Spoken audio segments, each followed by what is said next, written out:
이스라엘 백성들을 애굽 땅에서 불러내어서 적과 꿀이 흐르는 땅으로 인도하셨어요. 죄 가운데 있는 사람들을 불러내시어 생명으로 인도하셨어요. 이와 같이 하나님은 절망과 죄 가운데 있는 사람들을 부활의 생명으로 인도해 내시는 하나님이세요. 하나님은 불러내시는 하나님이에요. 절망과 죄로부터 불러내시고 소망이 없는 것과 어두운 곳에서부터 저희를 불러내시는 하나님이에요. 오늘도 비참한 상황과 죄의 짐에 눌려 있는 성도들을 하나님은 불러내기 원하세요. 여러분 믿으세요? 하나님은 불러내서 저와 여러분을 교회로 삼으셨어요. 성도로 삼으셨어요. 오늘 말씀에도 하나님은 사울의 궁정에서 다윗을 불러내고 계세요. 18절 말씀 한번 보시겠어요? 다윗이 도피하여 그랬죠. 다윗이 어디서부터 도피했냐면 사울의 궁정에서부터 도피하는 거예요. 그러니까 하나님은 다윗을 사울의 궁정에서부터 불러내었다는 사실을 오늘 말씀을 통해서 알 수 있습니다. 하나님은 왜 다윗을 사울의 궁정에서 불러냈을까요? 사울의 궁정은 부족함이 없는 곳이고 사울의 궁정은 세상 사람들이 부러워할 만한 곳인데 왜 그곳에서 다윗을 불러냈을까요? 인간적인 면으로 봤을 때 사울의 궁정은 부족함이 없는 곳입니다. 물질적으로 풍족했어요. 교육, 문화, 환경적인 조건이 이스라엘의 다른 도시에 비해서 풍성하고 좋은 환경을 가졌습니다. 이렇게 좋은 환경을 가졌음에도 불구하고 사울의 왕궁은 더 이상 사람이 살 곳이 되지 못했어요. 사울 왕은 다윗의 인기가 점점점 올라가니까 증오심에 사로잡혔습니다. 증오심에 사로잡혀서 다윗을 죽이려고 했죠.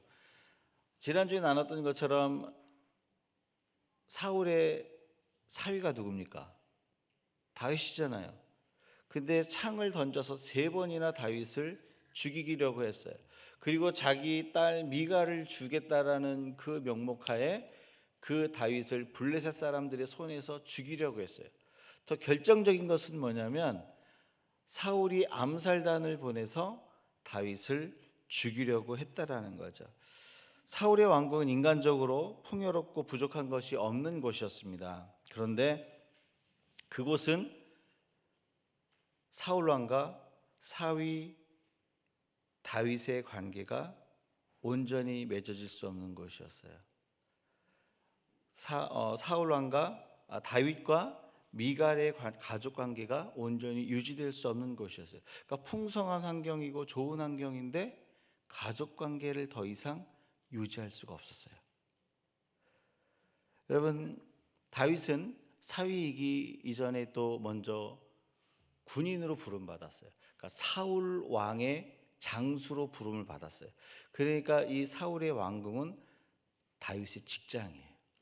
더 이상 그 직장의 관계와 질서를 유지할 수 없는 곳이 사울의 왕궁이 되었다라는 거예요. 그러니까 너무나 좋은 환경이고 세상 사람들이 부러워할 만한 곳이지만 그 가정과 직장과 사회의 관계의 질서를 유지할 수 없는 곳이 바로 사울 왕궁이었다는 겁니다. 아무리 좋은 환경에 살지라도 증오심은 가정과 직장과 인간관계를 파괴하게 만들어요. 여러분, 증오심으로 인해서 하나님이 주신 그 정말 많은 선물과 좋은 환경이 있었음에도 불구하고 충성스러운 신하 다윗을 잃어버려요. 여러분, 사울이요, 하나님 앞에 온전히 믿음만 가지고 있었으면요, 평생 그 충성스러운 다윗과 같은 신하를 평생 데리고 가면서 그 영광을 볼 수 있었을 거예요. 근데 그 충성스러운 다윗이 그 왕궁에 머물 수가 없었어요. 사울의 증오심 때문에. 사울의 증오심은요, 사랑스러운 요나단의 아들도 사울을 떠나게 만들어요. 아버지를 향해 항상 뭐라 그러면, 아버지 당신은 틀렸습니다. 왜 죄 없는 다윗을 이렇게 죽이려고 하십니까? 아들 요나단의 마음도 얻지 못했어요. 여러분, 다윗이 피난을 떠났기 때문에 누가 불행해집니까? 딸 미갈이 불행해지는 거예요. 미갈이 아버지 사울을 원망하지 않았겠어요? 그 딸의 마음도 사울의 마음을 주지 못했습니다. 여러분, 무엇 특별히 증오심은 사울 자신을 철저히 파괴했어요. 왕의 기능을 상실했고요, 자기 통제를 상실했어요. 사울은 오히려 그 증오심으로 말미암아 점점 쇠약해지고 다윗은 강성해졌어요.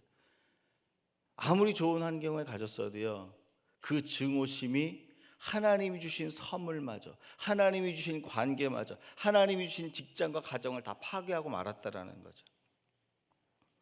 하나님은 앞으로 왕이 될 다윗에게 사울의 왕궁에서 이것을 철저히 보게 하셨습니다. 하나님의 영이 떠났을 때 왕이라 할지라도 그 삶이 어떻게 무너지는지를 보게 하셨어요. 증오심에 사로잡혔을 때 가족, 결혼, 직장, 나라의 질서가 어떻게 무너지는지 보게 하셨습니다. 그 하나님은요, 증오심으로 인해 모든 질서가 파괴된 왕궁에서 다윗을 불러내시는 거예요.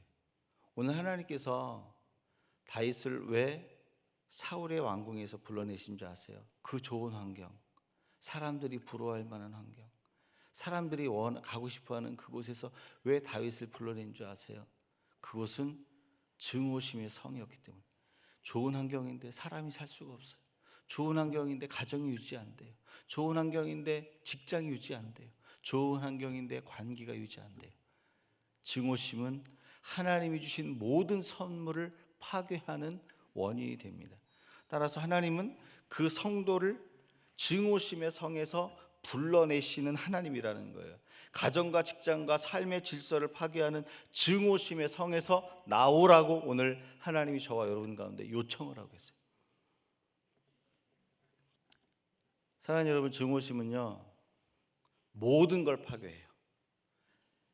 하나님이 선물을 채워줬어도, 내가 지금 누리고 있는 것이 하나님으로부터 온 것이라도, 여러분 사울의 삶의 주변을 보세요. 하나님으로부터 오지 않은 게 어디 있었어요? 하나님이 왕권을 줬어요. 나라를 강성하게 하셨어요. 가는 곳마다 이기게 하셨어요. 그런데 그 좋은 신하를 줬어요. 근데 모든 것이 그의 증오심으로 인해서 다 파괴가 되고 쓸모가 없어졌다라는 거죠. 여러분, 증오심은요, 영적 오염 물질입니다. 영적 바이러스예요. 여러분, 코로나 바이러스만 위험한 게 아니에요. 여러분, 우리는 코로나 바이러스, 어떤 분이 그러시더라고요. 자기가 그냥 사례가 들려서 버스에서 기침했는데 옆에 분이 사라지셨대. 얘기해 주시더라고요, 어저께. 코로나 바이러스 딱 있으니까 위험하게 느끼죠. 여러분들 그거 아세요? 코로나 바이러스보다 더 위험한 게 있어요. 그게 증오심이라는 영적 바이러스예요. 그것은 하나님이 주신 모든 것들을 다 무너뜨리게 만들어요. 그래서 오늘 이 시간에 이 말씀을 통해서 하나님이 무엇을 요청하시냐면 증오심의 성에서부터 나오라고 하나님 명령하고 계십니다. 예수님께서 나사로에게 나사로야 나오라 말씀하셨어요. 어디서 나왔습니까? 죽음의 무덤에서 나왔어요. 여러분, 죽음의 무덤에서 예수님이 나오라 명령하신 걸 듣고 죽음의 무덤에서 나오는 게 가능하다면 주님이 우리 가운데 요청하실 때에 증오의 성에서 나오는 건 불가능한 일이 아니에요. 충분히 가능한 거예요. 하나님은 우리를 불러내시는 하나님이 어디로부터요? 절망으로부터. 어디로부터요? 소망이 없는 곳으로부터. 특별히 증오의 성으로부터 우리를 불러내세요. 왜? 하나님이 주신 모든 좋은 것을 지킬 수 있게 하기 위해서. 여러분, 증오의 성은요, 증오의 성의 삶은요, 아무리 좋은 것을 가지고 있어도 다 무너뜨립니다. 혹시 이 하나님의 요청과 음성을 듣고 배우자를 향한, 자녀를 향한, 이웃을 향한, 성도를 향한 증오심이 있다면 그 증오심의 성에서 나오십시오. 나사로야 나오라 말씀하셨던 것처럼 그 증오의 성에서 나오라고 주님이 요청하고 계십니다. 자, 그렇다면 그 증오심의 성에서 어떻게 나올 수 있을까요? 23절과 24절 말씀이에요.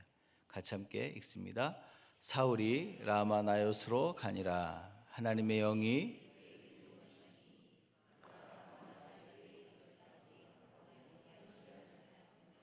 그가 또 그의 옷을 벗고 사무엘 앞에서 예언을 하며 하루 밤낮을 벗은 몸으로 누웠더라. 여러분 사울이 오늘 말씀해 보니까 라마나요스로 갔다고 그랬어요. 그런데 사울이 라마나요스로 가기 전에 한 가지 이야기가 있어요. 뭐냐면 다윗이 그 사울의 궁정을 떠나서 라마나요스로 갑니다. 그 라마나요스는 어떤 곳이냐면 사무엘 선지자가 그 신학교를 운영했던 곳이 라마나요스예요. 그래서 다윗이 라마나요스에 가서 산다는 소식을 사울이 듣고 다윗을 잡아서 올 그 군인들을 3번에 걸쳐서 라마나요스에 파견을 해요. 다윗을 잡아와라. 내가 죽이게 잡아와라. 그런데 파견한 군인들마다 라마나요스에 가면 성령이 임해서 하나님의 신이 임해서 예언을 하고 다윗을 죽이려고 하는 그 마음과 생각을 잃어버리고 돌아오는 거예요. 한 번도 아니고 3번씩이나 다윗을 죽이지 못하고 성령이 임해서 그 모든 악한 마음을 잊어버리고 돌아가는 거예요. 그리고서 오늘 이 말씀이에요. 이번에 내가 가서 다윗을 잡아오리라. 그리고서 사울이 가서 다윗을 잡으러 라마나요스로 갑니다. 근데 라마나요스에 도착하기도 전에 하나님의 영이 사울에게 임해요. 그 예언을 하는 거예요. 어떤 일이 벌어집니까? 단 하루였지만 성령의 임재로 사울 안에 있는 다윗을 죽이려는 그 증오심이 사라져요. 악을 도모하는 능력이 사라져요. 하나님의 성령이 우리 가운데 임하시면 악을 도모하는 죄의 권세가 사라집니다. 악에 대해서 무능해지는 거예요. 여러분, 저와 여러분은요, 악하지 않으려고 해도 악이 자꾸 올라와요. 그렇죠? 악한 꾀를 이루려고 하는 능력이 자꾸 일어나요. 성령의 능력과 다스림을 받지 않으면 내 속에서부터 들어오는 이 악한 능력과 권세에 굴복하게 돼요. 그런데 성경은 무엇을 끊임없이 얘기하냐면 성령이 임하시면, 성령이 우리를 다스리시면 악을 도모하는 능력에 대해서 무능해져요. 여기에 대해서 무능하셔야 돼요. 악을 도모하는 그 일에 내가 무능해지는 거. 오늘 사울은 악을 도모하는 그 일에 무능해졌어요. 증오심, 단 하루였지만 증오심의 성에서 사울은 나오게 되었습니다.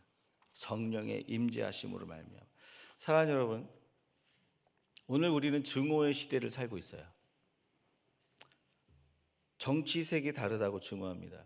여러분이 특별히 한국 크리스찬 여기에 있어서 회개 많이 해야 돼요. 특히 한국에서 보니까 크리스찬인데 정치 색깔이 다르다고 증오하는 이야기들이 너무 많이 들려요. 하나님 기뻐하지 않습니다, 여러분.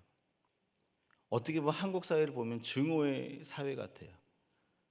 지방이 다르다고 증오합니다. 생각과 방법이 다르다고 증오합니다. 심지어 가장 사랑이 넘쳐야 될 가정과 교회 안에서도 증오합니다. 여러분, 증오심은 하나님으로부터 온 모든 선물과 질서를 파괴하는 영적 바이러스예요. 때문에 증오의 성에서 나올 수 있도록 성령을 구하라고 오늘 얘기하고 계시는 거예요. 성령이 우리 마음을 붙들어 주실 때 악을 도모하는 능력이 사라지는 거예요. 성령은요, 모든 악한 견고한 진을 무너뜨리는 능력입니다. 여러분, 믿으세요? 우리는요, 이 증오심의 성을 무너뜨릴 수가 없어요. 내 안에서 자꾸 증오심이 올라오는 걸 이걸 어떻게 무너뜨립니까? 무너뜨릴 수 없는 것 하나의 그 견고한 성이 바로 증오심의 성이에요. 여러분 기억하세요. 견고한 진은 내가 무너뜨릴 수 있는 게 아니에요. 여러분, 여리고성을 무너뜨릴 때 그 여리고성은 난공불락의 성이었어요. 6m 벽이 2개로 돼 있었어요. 그때 고대 당시에 이 여리고성은 무너뜨릴 수 없는 성이에요. 근데 그 성을 무너뜨리기 위해서 이스라엘 백성들이 어떻게 합니까? 마지막 날 나팔을 불죠. 나팔은요, 2가지입니다. 전쟁을 선포할 때 나팔을 불고, 두 번째는 하나님의 임재를 요청할 때 나팔을 부는 거예요. 나팔을 불고 하나님의 임재를, 성령을 구하며 와 하고 소리를 지르잖아요. 성령을 간구한 거예요. 그때 어떤 일이 벌어졌어요? 견고한 성 여리고성이 무너졌어요. 견고한 진은 하나님의 성령을 요청함으로만 무너지는 거예요.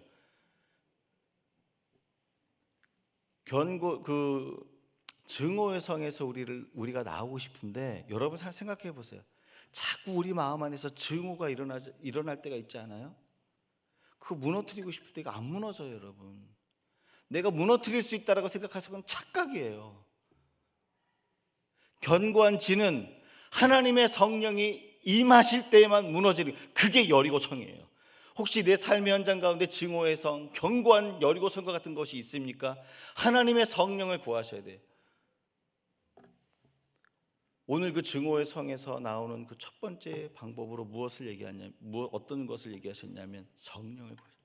왜? 성령은 견고한 진을 무너뜨리는 유일한 하나님의 능력이고 방법이기 때문에. 오늘 저와 여러분을 붙들고 있는 견고한 증오의 성은 무엇입니까? 배우자를 향해서 있을 수도 있어요.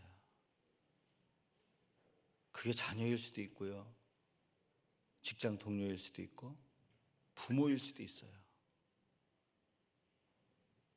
성도일 수도 있어요. 근데 여러분 그걸 아셔야 돼요. 영적 바이러스인 이 증오의 성에서 나오셔야 돼요. 제가 한 가지 질문해 볼게요. 혹시 코로나 바이러스의 증상이 내 안에 있다, 그럼 가만히 계시겠어요? 병원 가시겠어요? 그거를 빼기 위해서, 증상을 없애기 위해서. 목사님, 저는 가만히 있을 겁니다. 기침만 옆에서 해도 도망가는데 무슨, 다 병원 가요. 그 바이러스를 없애기 위해서 다 병원 간단 말이에요. 여러분, 이 증오심은요, 영적인 바이러스예요. 하나님이 주신 모든 좋은 것들을 다 무너뜨리는. 여러분, 그래서 증오의 성에서 나오셔야 돼요. 근데 그 증오의 성에서 나오고 그 증오의 성이 무너지는 유일한 한 가지 방법은 성령의 임재를 구한, 하나님 임재하여 주옵소서, 이 견고한 성을 무너뜨려 주옵소서. 성령의 임재를 구하지 않으면 결코 이 성에서 못 나와요. 그 성에서 나와야 하나님이 주신 것들을 아름답게 지킬 수 있습니다. 여러분 믿으십니까? 오늘 하나님은 성령의 능력을 힘입어 그 견고한 증오의 성에서 나오라고 말씀하세요. 근데 여러분, 이렇게 사울은 단 하루였지만 성령의 임재 앞에서 증오의 성에서 나왔잖아요. 그때 증오의 성에서 나올 때 한 가지 가진 특징이 있었어요. 24절 말씀 다시 한번 읽어봅니다. 24절 말씀 같이 한번 읽겠습니다. 하나님의 영이 그에게도 임하시니 그가 라마나요스에 이르기까지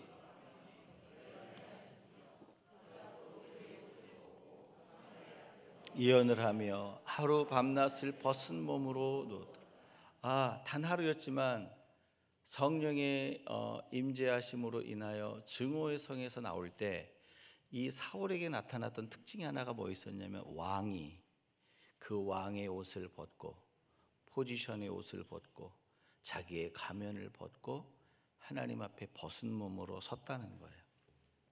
여러분, 왕의 자격을 벗고 죄인의 자격으로 선 거예요. 하나님의 영이 우리 가운데 임하잖아요. 한 가지 특징은 뭐냐면 옷을 벗어요. 내 포지션의 옷, 난 아닌 척한 그 가면들, 나는 안 힘든 척, 나는 거룩한 척, 나는 문제가 없는 척, 나는 남편과 아내 사이가 문제가 없는 척, 그런 가면들, 옷들, 직책의 옷, 이런 것들을 하나님 앞에 성령이 임하시면 그 증오의 성에서 나오는 사람들의 특징이 뭐냐면 자기의 옷을 벗어요. 다 밝아벗어요. 그게 무슨 말이냐면 죄인으로 서는 거예요. 하나님 앞에 죄인으로. 여러분, 거룩한 것처럼 보이는 목사 옷. 여러분, 목사라는 옷을 입었다고 거룩하지 않습니다, 여러분. 믿으십니까? 예. 목사라는 옷을 입었다고 거룩한 게 아니에요. 마찬가지예요. 거룩해 보이는 것 같은 장로의 옷, 권사의 옷, 집사의 옷, 이걸 벗어야 돼요. 벌거벗고 내 영혼의 아픔과 상처와 교만과 음란을 드러내고 하나님 앞에 우는 거예요. 어떻게 해요? 하나님, 저를 고쳐주세요. 하나님 앞에서, 세상 사람들 앞에 벗으면 부끄러움 당하지만 하나님 앞에 벗는 자들은요 절대 부끄러움 당하지 않아요. 하나님은 고쳐주시고 회복시키시고 다시 온전케 하세요. 여러분, 증오의 성에서 나오는 사람의 가장 중요한 특징이 뭐냐면 옷을 벗었어요. 세상에서 부러워할 만한 사람들이 그걸 갖추려고 하는 그 옷을 벗고 지독하게 고독하고 외로운 그 우울증에 빠져 있는 그 나의 내면 세계를 하나님께 다 보여주세요. 속살을 다 보여주세요. 나만 장군이 그 속살이 다 보이도록 옷을 벗지 않았으면 못 고쳤어요. 그 다 속살이 보이도록 하나님 앞에 보여줬을 때 그 사람만 고침받는 거예요. 하나님 앞에 가리지 마세요. 하나님 앞에 벗고 서는 사람들이 다 사는 거예요. 여러분 믿으십니까? 여러분, 사울 같은 사람도 하나님 앞에서 옷을 벗고 하나님 앞에 섰을 때 그가 하루 밤낮을 예언했어요. 단 하루였지만 사울은 증오심의 성에서 나와서 하나님의 마음과 뜻을 예언하는 회복의 삶을 살았어요. 고침받은 거예요. 여러분, 이게 무슨 얘기인 줄 아세요? 하나님 앞에 벌거벗잖아요. 하나님 고쳐주세요. 죄를 깨끗하게 해주세요. 죄를 깨끗이 씻음 받은 사람이 할 수 있는 것이 증오의 성에서 나오는 거예요. 용서받은 사람만 할 수 있는 게 증오의 성에서 나오는 거예요. 증오의 성에 갇혀 있다는 건 뭐냐면 용서받은 경험이 없거나 용서받은 그 기쁨을 잃어버린 거예요. 여러분, 증오심이 저 사람의 문제가 아니라 나의 문제로 지금 하나님 접근하고 있는 거예요. 여러분 기억하셔야 돼요. 물론 상대방이 잘못할 수도 있고 누가 잘못할 수도 있어요. 그러나 증오심의 성에 갇혀 있는 사람들은요, 용서받은 경험이 없는 사람이에요. 근데 하나님 앞에 옷을 벗고 하나님이 나를 씻어주시고 나를 새롭게 하시고 고쳐주시고 죄를 용서받는 그 기쁨이 있는 사람, 그 기쁨이 능력이 되어서 증오심의 성에서 나오는 거예요. 하나님은 이거 약속하시는 거예요. 단 하루 그와 같은 삶을 살았던 사울의 모습을 통해서 그 증오의 성에서 나오라고 요청하세요. 근데 그 증오의 성에서 누가 나올 수 있습니까? 하나님의 옷을 벗는 자예요. 하나님, 나 고쳐달라고, 나 아프다고, 이 지독한 우울증과 힘듦과 이 감정들을 고쳐달라고 하나님께 옷을 벗는 자들이, 그 하나님 고쳐주세요. 아담이요, 선악을 알게 하는 열매를 먹고 증오심의 성에 갇혔어요. 누구를 증오했습니까? 아내인 하와를 증오했어요. 이 여자만 아니었으면 내가 이렇게 타락하지 않았는데, 그 증거가 어디냐면 하나님이 찾아와서 왔을 때 아담이 하나님한테 그러잖아요. 당신이 주신 저 여자 때문에 내가 이렇게 타락하게 됐다고 그렇게 얘기를 합니다. 여러분, 이렇게 아내를 정죄하며 그 증오의 성에 갇혀있던 아담이 하나님 앞에 벌거벗고 섰죠. 누가 너의 벗었음을 고하였느냐? 벌거벗고 섰죠. 하나님 앞에, 하나님 물론 먼저 찾아오셨죠. 하나님 앞에 벌거벗고 섰을 때 하나님 두 가지 일을 하세요. 첫 번째는 가죽옷을 지어 입히셨어요. 두 번째는 뭐냐면 여자의 후손이 뱀의 후손, 곧 사단의 후손, 사단의 머리를 박살낼 것이라고 얘기를 해요. 이게 뭘 얘기하는 겁니까? 회복을 약속하는 거예요. 삶을 고쳐주시는 거예요. 아담의 삶을 고쳐주시고, 하나님 앞에 벗고 자기의 허물을 드러냈더니 하나님께서 아담의 삶을 용서받은 거예요. 그 용서받은 그 은혜가 있으니까 아담이 자기 아내를 증오하는 증오의 성에서부터 나와요. 여기 하나 퀘스천이 있어요. 아담이 자기 아내를 증오하는 그 증오의 성에서 나왔다는 증거가 어디 있습니까? 창세기 4장 후반에서 창세기 5장에 넘어가면 이런 기록이 있어요. 아담과 하와가 가인과 아벨을 낳죠. 아벨이 죽고 셋을 낳죠. 셋을 낳은 후에 창세기 5장에 보면 이렇게 기록이 돼 있어요. 셋을 낳은 후에 아담과 하와가 800년 동안 자녀를 낳고 죽었더라. 여기서 이런 질문을 던져보세요. 아담이 증오의 성에 갇혀서 아내를 계속 바라보고 있었다면 800년 동안 부부관계를 하면서 자녀를 낳을 수 있었을까요? 여러분 어떻게 생각하세요? 여러분 부부지간에 증오의 벽이 쌓이잖아요. 손도 잡기 싫은 거예요. 맞습니까? 대답하기도 곤란하죠. 그럼 인정하는 것 같아서. 여러분 제가 어떤 책을 읽었는데 이런 얘기가 있어요. 이 증오하는 부부가 한 침대에 눕잖아요. 그럼 침대가 몇 평이 되겠어요? 뭐 2평이 안 넘잖아요, 보통. 뭐 아주 엄청나게 큰 걸 해도 뭐 3평 넘겠습니까? 그런데 증오하는 부부가 그 침대에 누워 있으면 이 침대 이 끝에서 저 끝이 지구 이 끝에서 저 끝보다 더 길대요. 어떤 사람이 책에서 그렇게 쓰더라고요. 증오심에 이렇게 있는 관계 속에 있는 부부는요, 한 침대 안에 있어서도요, 이 지구 끝에서 저 지구 끝까지 멀리 있는 거예요. 그게 맞다면 여러분 증오심에서 헤어나지 않았는데 아담이 800년 동안 하와하고 부부 생활하면서 자녀를 낳다가 하나님께 부름 받았겠습니까? 이 창세기 5장의 이 한 절의 단어가 무엇을 얘기해 주냐면 아담이 그 증오심의 성으로부터 나온 거예요. 그 과정이 어디에 있었습니까? 하나님의 옷을 벗고 선 거예요. 옷을 벗고 섰을 때 하나님 고쳐주시. 하나님 이거 원하시는 거예요, 여러분. 증오의 성에서 나온 사람들은요, 하나님 앞에서 옷을 벗습니다. 죄인으로 섭니다. 그리고 성령이 주시는 죄 용서의 기쁨이 그 증오의 성에서 나오게 만드는 거예요. 사랑하는 여러분, 증오의 성에서 나오십시오. 그 증오의 성에서 나올 수 있는 유일한 방법은 성령이 주시는 죄 용서의 기쁨이에요. 이 죄 용서의 기쁨이 모든 증오의 성에서 나오게 만들어요. 여러분, 이 증오의 성은요, 나를 위해서 해야 되는 거예요. 증오의 성에서 나와야 나를 지킬 수 있어요. 결국 보세요. 증오의 성에 갇혀 있을 때 사울이 다윗을 무너뜨렸습니까? 자기 자신이 무너졌습니까? 자기 자신이 무너졌어요.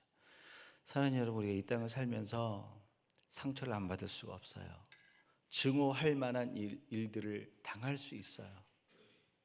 그런데 하나님이 용서해 주시는 그 용서의 기쁨과 능력이 증오의 성에 갇히지 않게 만든다라고 하나님께서 오늘 저와 여러분 가운데 선포하고 계세요. 따라서 성령님이 주시는 죄 용서의 기쁨이 우리를 증오의 성에서 나오게 만듭니다. 하나님께서 이 시간 선포하십니다. 하나님 앞에 있는 모습 그대로 하나님 앞에 서라고 말씀하십니다. 그러면 성령이 주시는 죄 용서의 기쁨이 견고한 증오의 성으로부터 우리를 불러내신다라고 말씀하고 있습니다. 하나님은 불러내신 하나님이에요, 여러분. 이 오늘 주제에 있어서 자유로울 수 있는 사람은 단 한 사람도 없어요. 이 증오심의 성에서 나가지 못하면 자유가 없어요. 기쁨이 없어요. 사는 게 아니에요. 많이 가져도 즐겁지 않아요, 여러분. 그게 사울의 인생이었습니다. 근데 하나님은 다윗을 그곳에서 불러내셨어요. 저와 여러분도 그곳에서 불러내기 원하십니다.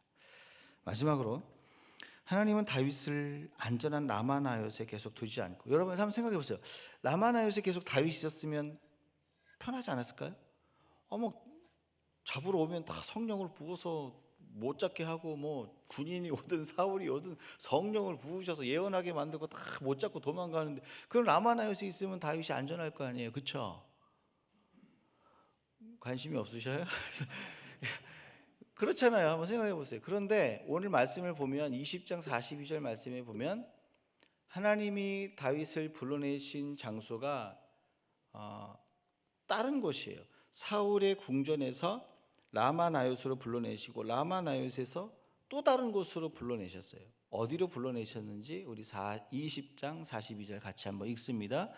요나단이 다윗에게 이르되 평안히 가라. 우리 두 사람이 여호와의 이름으로 맹세하여 이르기를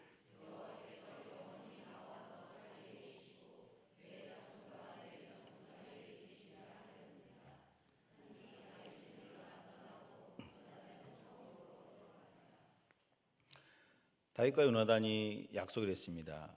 아버지 사울이 다윗 너를 죽이기로 완전히 결심이 서면 내가 그것을 알리리라. 그래서 오늘 읽은 말씀 중에 그거 있잖아요. 화살놀이를 하는 거예요. 다윗 그 요나단이 자기 소년을 데리고 가서 화살을 약속한 장소에 다윗이 숨어 있는 곳에 화살을 싹 쏘고 머리 위로 싹 쏘면서 그러는 거죠. 야, 화살이 네 앞에 있지 아니하냐? 그거 주워와라. 그 소년은 무슨 우리 강아지 놀이하는 것도 아니고 그죠? 강아지 뭐 짝짝하게 던지기면 붙잡고 막 물고 오잖아요. 그거하고 똑같은 거 하는 거예요. 네 앞에 있지 않느냐. 그러니까 소년은 말지도 못하고 그 앞에 있는 거 그 화살 죽고 돌아가는데 그 약속이 신호였어요. 사울이 너를 죽이기로 결심이 확실히 섰다. 그 약속을 보여주고 서로가 만나서 울며 서로 입을 맞추고 헤어지는 장면이 오늘 이 말씀이에요. 그리고서 다윗은 일어나 뭐라 그랬어요? 떠나고. 여기서부터 다윗이 일어나 떠난 곳이 어딜까요? 이게 20장이잖아요. 사무엘상이 31장인데 정확하게 10년의 생활 동안 광야로 들어가는 거예요. 하나님이 다윗을 사울의 궁정에서 라마나요스로 부르시고 라마나요스에 있으면 안전할 것 같은데 그곳에 머물게 하지 아니하시고 10년 동안 광야 학교로 다윗을 이끌어내십니다. 불러내세요. 그 광야 학교는 좋은 곳이네요. 그렇죠? 여러분 광야 학교가 힘든 것 같은데요. 하나님이 불러내신 이유가 있어요. 왜 하나님은 다윗을 안전한 라마나요스에 두지 않고 광야로 불렀어요? 제가 말 제대로 했어요? 네. 제가 지금 라마나요스를 광야라고 얘기했는지 광야를 라마나요스로 얘기했는지 지금 말하면서 헷갈렸어요. 굉장히 중요해요. 왜 하나님은 다윗을 안전한 라마나요스에 두지 않고 광야로 부르셨을까? 여러분 광야학교는 철저히 하나님의 인도하심과 보호하심을 갈망하고 배우는 장소예요. 사울 왕은 광야학교를 거치지 않았어요. 광야를 들어가지 않았어요. 그냥 왕이 됐어요. 그의 겸손함 하나가 무기가 되어서 그게 능력이 되어서 왕이 됐어요. 그런데 광야학교를 들어가지 않은 사울은요, 하나님의 인도하심보다 세상의 인기와 사람의 말을 청종했어요. 그래서 하나님의 종이 아니라 세상과 사람의 종이 됐어요. 세상과 사람의 종. 정말 하나님께 쓰임 받는 성도들은요, 하나님이 인도하시는 광야 학교에 들어갑니다. 왜냐하면 그 광야 학교에서 철저히 하나님의 인도하심과 보호하심을 신뢰하는 법을 배우는 거예요. 여러분 두려운 거예요. 하나님이 인도해 주시는 게 맞나? 저 길이 맞나? 하나님이 이곳에서 나를 보호해 주실까? 하나님을 신뢰하는 법을 배우는 것이 광야예요. 하나님을 신뢰하지 않으면 광야에서 하나님 못 쫓아가요. 하나님 보호하심 믿을 수 없어요. 그래서 사울의 궁정은 증오의 성이었어요. 세상의 것을 얻으려고 살 때는요, 증오심에 갇혀서 살 수밖에 없어요. 근데 하나님의 인도하심과 보호하심이 있는 그 광야로 들어오면서 무엇을 배우냐면 신뢰의 관계를 쌓는 거예요. 하나님과 나 사이 신뢰의 성을 쌓는 거예요. 증오의 성을 쌓는 그 인생이 신뢰의 성을 쌓도록 만들기 위해서 광야로 부르시는 거예요. 이 신뢰가 없이는 믿음의 여정을 떠날 수가 없고 믿음의 삶을 살 수가 없어요. 사랑하는 여러분, 광야를 사모하십시오. 목사님, 전 지금 이민생활 지금도 힘들어요. 여러분 그거 아셔요? 주님과 함께 걸어가는 그 길이 복된 길이고 내가 웃을 수 있는 길이에요. 사울은 꽃길을 걸었지만 비단길을 걸었지만 주님과 함께 걷지 못하니까 증오의 성이 됐어요.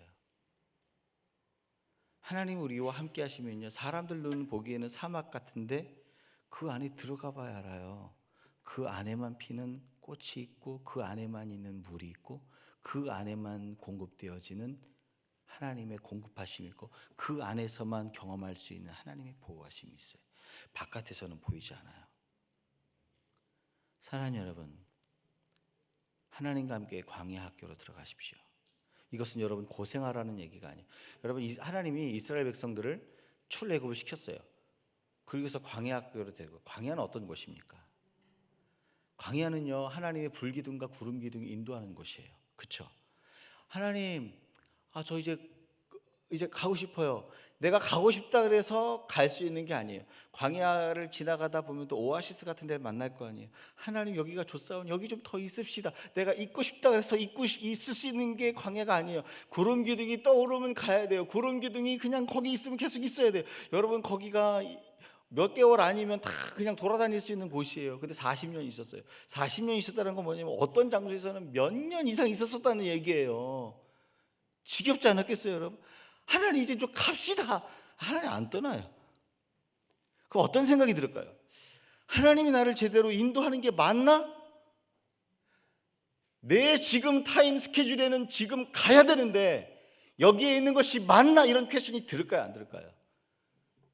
그런 퀘스천이 드는데 하나님을 신뢰하며 그 인도하심을 따라가요. 하나님의 인도하심은 완전하고 실수가 없고 실패가 없고 온전하다라는 그 신뢰를 가지고 주님을 따라. 여기가 광야예요. 그 광야를 통해서 하나님을 신뢰하는 법을 배우는 거예요. 여러분 믿으십니까? 그 신뢰의 성이 쌓이는 곳이 광야예요. 그래서 광야로 들어가야 돼요. 광야는 고생으로 가자는 말이 아니에요, 여러분. 그곳에는 하나님 공급하심이 있어요. 물이 있어요. 근데 하나님 그 광야에서 하나님 우리 인도하실 때 여기에는 보호하심도 같이 따라가요. 왜냐하면 하나님 우리를 인도하실 때 우리 앞서 행하시죠. 우리 앞서 가신단 말이에요. 그러니까 하나님 우리를 인도하신다는 말에는 우리 앞서 가시기 때문에 우리를 보호하신다는 말도 함께 포함이 되는 거예요. 자, 그럼 여기서 질문을 드려볼게요. 세상과 적군이 성도를 공격할 때 누구를 먼저 공격하겠습니까? 우리 앞서 누가 있어요? 여보세요? 우리 앞서 누가 행하세요? 하나님. 그럼 세상이 우리를 공격할 때 누구를 먼저 공격해요? 하나님을 먼저 공격하는 거예요. 그때 또 머리 좋으신 분들이 질문을 하죠. 목사님 모르시는 소리 하고 계시네요. 뒤에서 공격하면 어떻게 해요? 뒤에서. 여러분, 아말렉 전투가 아말렉이 뒤에서 공격한 거 아니에요. 뒤에서. 하나님 앞서 행하실 때 하나님 앞에만 계십니까? 우리의 전 삶을 다 두르고 계시죠. 그때 하나님 우리 앞서 행하시기 때문에 하나님의 보호하심을 신뢰하며 우리가 요청하는 게 있어요. 그 광야 길을 걸어갈 때 하나님 보호하심을 신뢰하며 갈 때 이스라엘 백성들에게 좋은 무기를 안 줬어요. 그렇죠? 좋은 무기가 없어요. 그러니까 여러분, 이게 광야 길을 걸어갈 때는 한 가지 각오하고 가야 될 게 뭐냐면 하나님이 좋은 무기를 안 주세요. 5,000명을 앉혀놓고 니네가 먹을 것을 주어라. 그리고 보리떡 5개하고 물고기 2마리만 줘. 이게 싸우라는 거예요, 말라는 거예요? 골리앗하고 싸우라고 그래놓고 골리앗은 창과 칼을 들고 오는데 물맷돌 5개 죽고 그게 끝이야. 적어도 우리는 광야에서 다닐 때요 무기가 요 정도밖에 안 돼요. 근데 여러분, 이게 은혜인 거 아세요? 무기가 너무 좋아. 골리앗은 칼과 단창을 들고 오는데 나는 기관총을 들고 가. 그러면 광야에서 싸웠어요. 그럼 누가 이겼다 그럴 거예요? 하나님이 하셨다 그럴 거예요? 내가 했다 그럴 거예요? 여러분, 우리가 무기가 좋으면요 하나님이 우리와 함께 하신지 몰라요. 광야 생활에서 하나님이 보호하신다는 건 뭐냐면요, 세상에서 믿음과 말씀대로 살 때 우리가 붙들 수 있는 무기는 많지 않아요. 근데 하나님 보호하심 믿고 가는 거예요. 그 안에서 신뢰의 성이 쌓이는 거예요. 하나님은 오늘 저와 여러분을 그곳으로 부르시기, 그 신뢰의 성을 쌓는 곳으로 부르시기 위해서 광야로 부르시는 거예요. 여러분, 다윗이 사울을 위해 살 때는 증오의 성 안에 갇혀 있었습니다. 그런데 광야에서는 하나님의 인도하심과 보호하심을 믿고 따라가는 신뢰의 성 안에 사는 법을 배웠어요. 광야는 신뢰의 삶이 우리를 이끌어가는 장소예요. 따라서 하나님께서 다윗을 사울의 궁정에서 광야로 부르신 이유는 신뢰의 삶을 가르치기 위해서요. 오늘 하나님께 혹시 이 자리에 질문하시는 분 계세요? 하나님, 저를 왜 이 광야로 인도하셨어요? 혹시 이렇게 질문하시는 분이 계세요? 하나님을 답을 주세요. 너와 나 사이에 신뢰의 성을 쌓게 하기 위해서.